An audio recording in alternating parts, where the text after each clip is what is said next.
video tonight because I've got my daughter upstairs and she's got a TV playing in the background, and I think the microphone picks it up and puts noise in the background, a situation which I need to address and look at.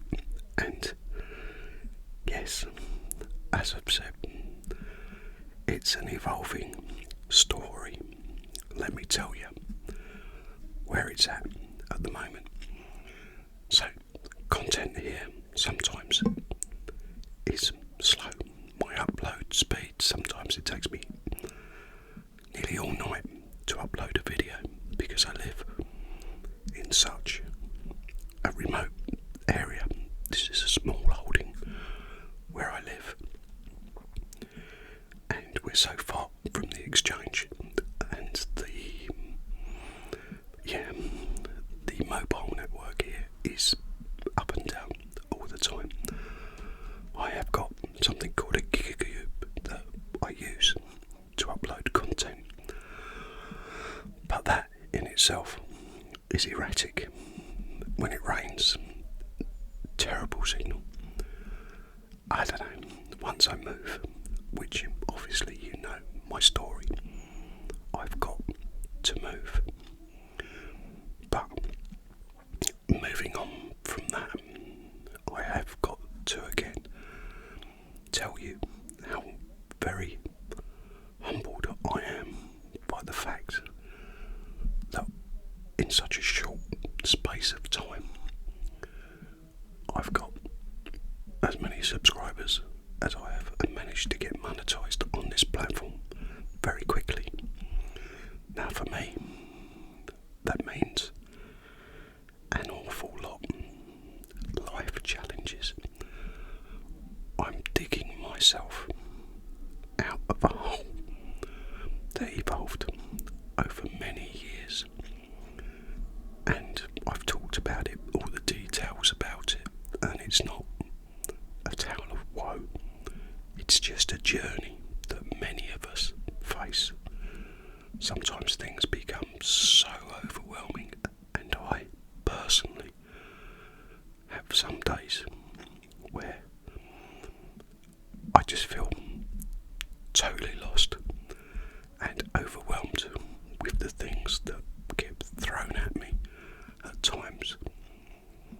But this particular journey here and achieving what I have done so quickly, I don't know, maybe it's just a flash in the pan, but we'll see. I'm here for the long journey and learning, but it has given me hope that I can now start to dig myself out of the hole that I'm in. And I think many of you people out there, and there are a lot of people out there, it's not just me, people face far worse. You know, sometimes I have to rely on going to that sort of area of the supermarket and looking for the reduced price stuff. Not always, just sometimes. But we've all got to find our niche and our way in life, and try not to be overwhelmed by the problems that we all face. I can't underline this enough.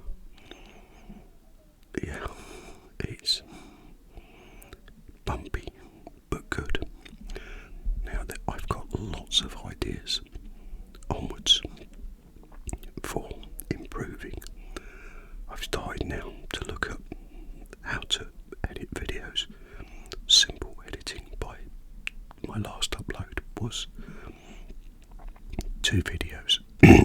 Excuse me. 2 videos. Sort of put together, showing the dog the fragrances, and then taking a video onto the end of it. Now I'm not sure, in the first bit of the video I couldn't use the Blue Yeti because I was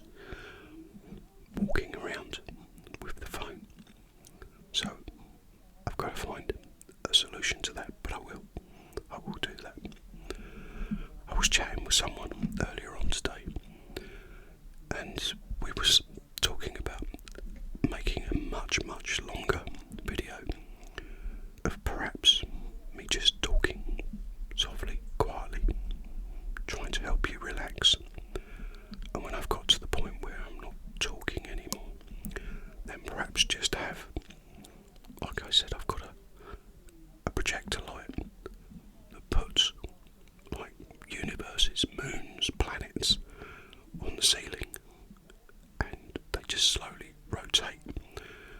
And I've got some music, sort of DVD, CDs. I've got some music somewhere, which is just like gentle rain and rumbling thunderstorms in the background. I've got quite a few of those, but a lot of my stuff is packed away, ready for when I move. Yes, you know that story. I've got to dismantle my entire workshop and get rid of mostly everything that I've got, because wherever I go, there won't be space for it.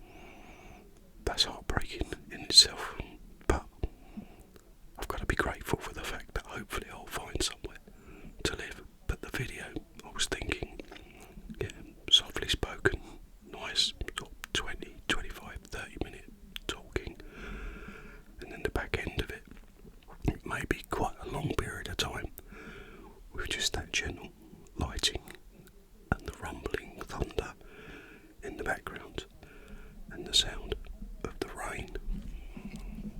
What do you think? It's food for thought, but I would ask you to bear with me. I'm still running my business.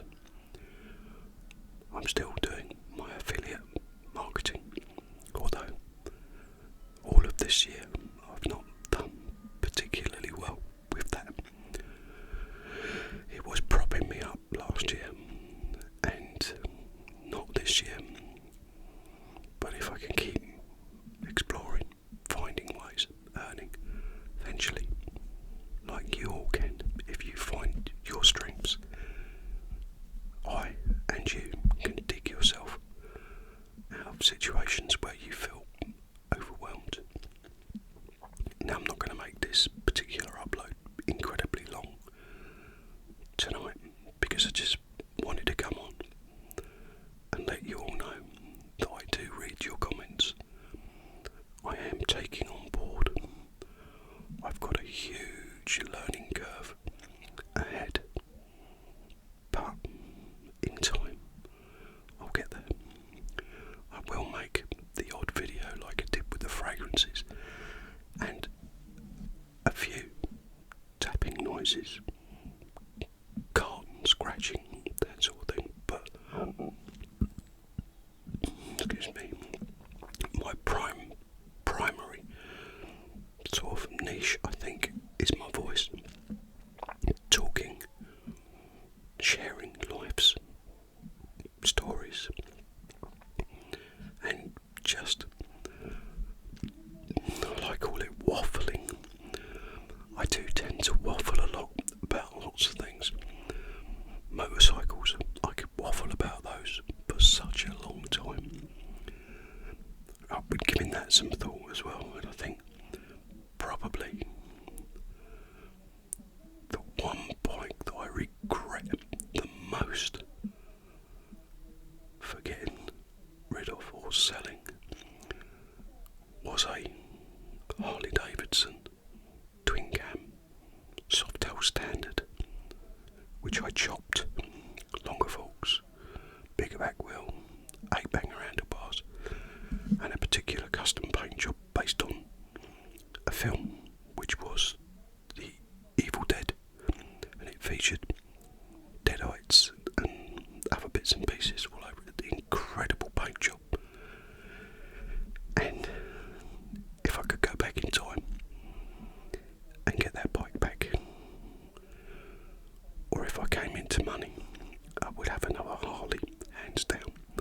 Now, I know a lot of people say Harleys, old men's bikes, bikes for guys with big bellies who don't want to go fast. Well, that's not the case. I think people that make those comments don't understand, anything can be tuned, anything can be made look nice, but if you're going to customise a motorcycle, don't copy anybody else. I never copied anybody. My ideas always came from me. That's what made me the individual that I think I am, because I've got that idea. My painter used to love me because I would go to him, I would research, find some images and screenshots and said to him, this is how I would like it to work, and I would give him sort of a plan of how I saw it. And he said, I wish all my customers would do that, because they just come to me and say, paint it like this, and don't really give me anything to work on. Yeah, maybe I'll get back there, maybe I won't. I can live in hope. And if I do succeed, it'd be great. I do apologise, this background music, I don't know how I overcome that. I'll try and get some videos done over the weekend or the next few days.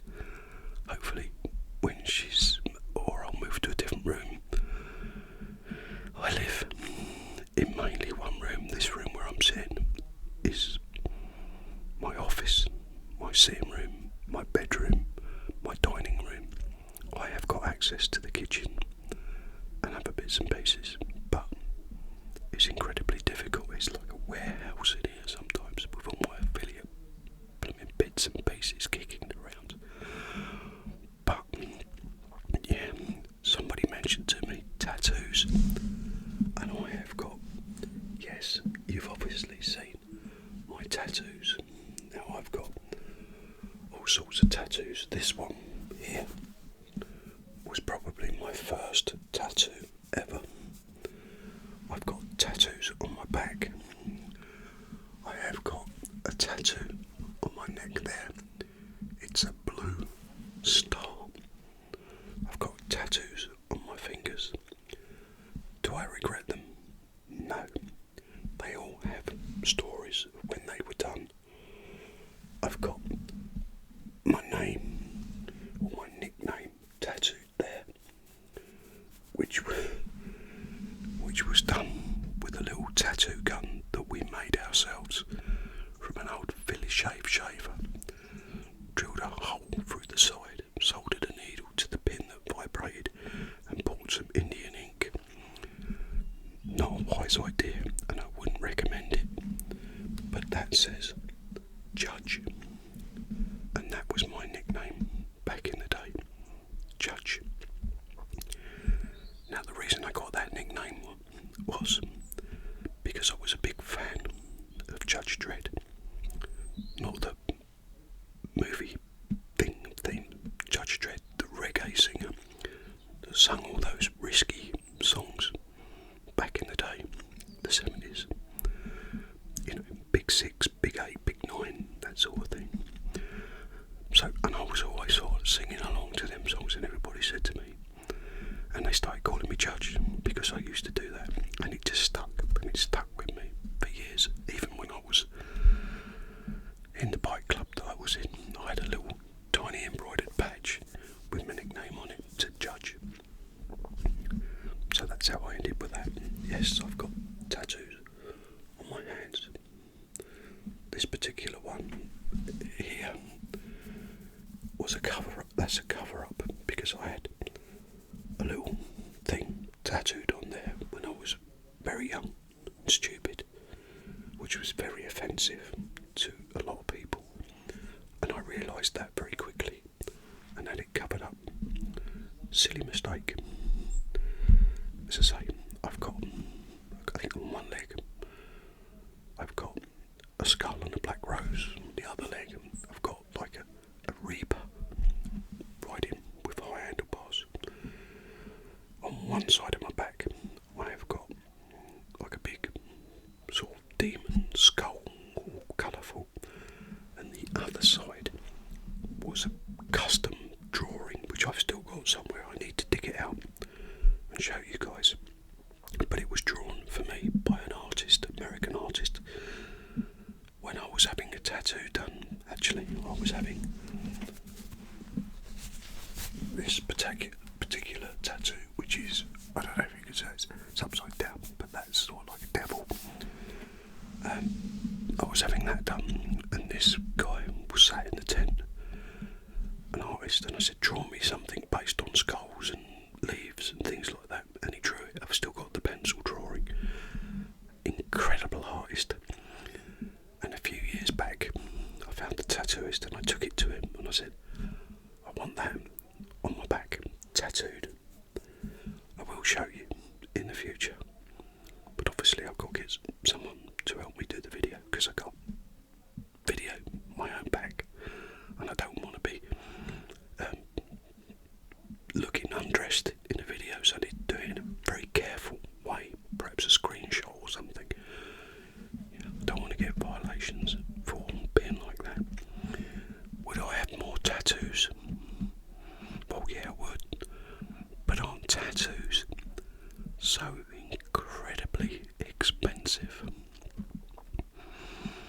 Yeah, and when you're up against it, obviously, all the little things, the pleasures, the extras in life, you have to forego and make sure you pay your bills.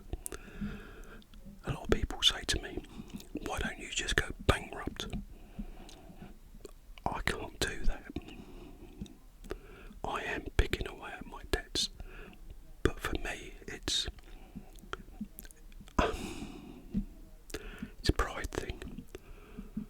I feel obligated to get them all paid off, do the right thing, and once I get there, boy oh boy, will I feel relieved. I've got a fair way to go, but I'm working on it, as you can see. My main business, Galley Pack, last week picked up some pretty decent orders, which happens from time to time, and then it will go quiet again for a week or two, and all that where you thought you was catching up has gone because your overheads are still there, but there's no income. That's just part and parcel in the bumpy journey of being self-employed and running your own small business. But I never give up. I keep chasing. I keep chasing the affiliate thing, hoping that it will rekindle. But we're 8 months into the year, and my earnings with that are so minuscule. I don't know, something must have changed. I didn't change what I was doing. It just seems to be, perhaps there's just so many people on there all thinking that they're going to get rich, and we're all promoting the same products. But for me, people continue to message me here and over on the other platform, telling me how much they love my voice.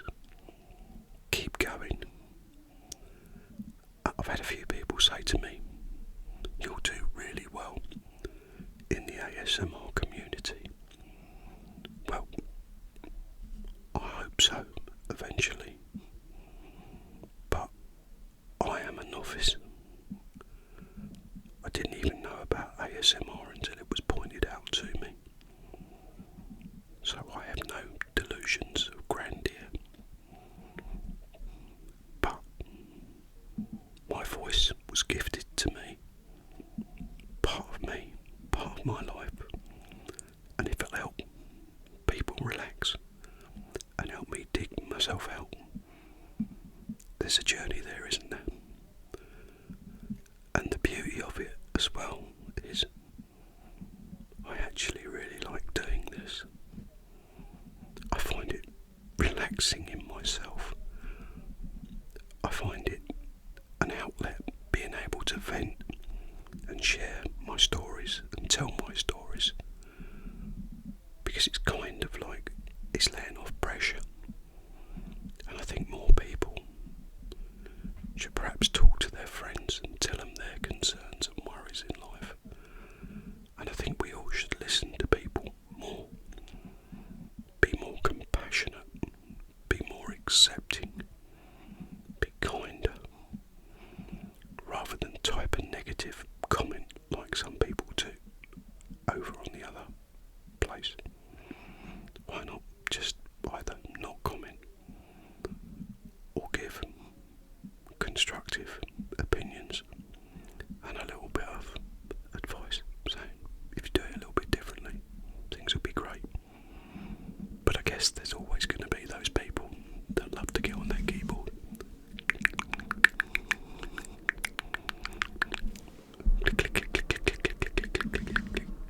Yeah, there always will be those people. So I've waffled on enough tonight. I am exploring. I am looking. I am listening. I'm still here, not going anywhere. It's going to take me a while. Once I get relocated, I've got till next April to do that. Hopefully I can settle. Fed up with moving. As I said, I've moved 5 or 6 times. Or 4 or 5 times, I can't remember now. In the period of about 8 years. It's very unsettling. They say one of the biggest stressful events